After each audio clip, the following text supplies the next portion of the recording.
Міне мыналар Әзербайжан Бакудан келген жылқылар. Бір ай паром арқылы өтіп келеді дейді осылар. 20-30% жолда өледі екен. Міне қараңыздар, аман есен келгенін айтыңыздар мыналардың. Аман есен келгенін айт.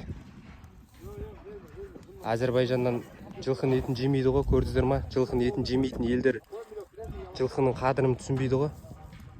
Оларда махрух дейді, бірақ жылқы ақша түспегеннен кейін жылқыға күтім жоқ та. Міне, күтімі жоқ жылқылар осындай болады. Міне қараңыздар, биелер тайдан кішкентай болып тұр. Қараңыздар мына биені. Не деген кішкентай тайлар мыналар. Тайдан да кішкентай мыналар. Айғыр ауыспағаннан кейін уже осындай болып қалады ғой.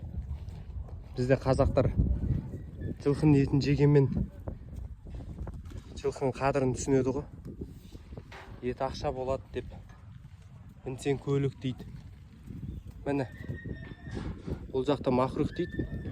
Жылқыны қабылдамайды, жылқының етін жемейді. Бірақ та ақша түспегеннен кейін мына жылқыларға ешкім қарамайды ғой. Міне қараңызшы, не деген болған ол. Былайынша қарасам обал ғой.